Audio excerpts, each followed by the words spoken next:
गया कि जनरल बाजवा की जो बहू है वो अपनी रुखसती से 9 दिन पहले अचानक अरबपति हो गई। ये बताया गया कि इस खानदान के असासों में होशरबा इजाफा हुआ है, यानी 12.7 अरब। यानी मैं तो हैरान हो गया, इतने पैसे 12.7 अरब। और ये वो हैं जो रिकॉर्ड के अंदर दस्तयाब हैं, आपको नजर आ रहे हैं फैमिली मेंबर्स। जनरल बाजवा की वाइफ की जो प्रॉपर्टीज बताई गई हैं, मैं तो सुन के दंग रह गया हूं, इतनी ज्यादा प्रॉपर्टीज।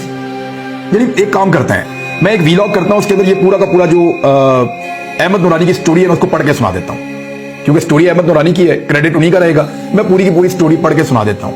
यही अहमद नूरानी है, इनकी एक स्टोरी थी, मुझे याद है। साकिब निसार साहब की ऑडियो पे इन्होंने कहा था अमेरिका से फोरेंसिक करवा लिया है, और साकिब निसार साहब की ऑडियो वाली इन्होंने स्टोरी दी थी, तो वो एक्सपोज हो गई थी, क्योंकि साकिब निसार की ऑडियो बाद में जाली साबित हो गई थी। लेकिन यही अहमद नूरानी है जिसने जनरल बाजवा के बारे में एक स्टोरी दी थी, जनरल आसिम बाजवा के बारे में, और उस स्टोरी को चैलेंज नहीं किया जा सका था। लेकिन मैं बारहा ये कहता हूं कि जनरल आसिम बाजवा को चैलेंज जरूर करना चाहिए।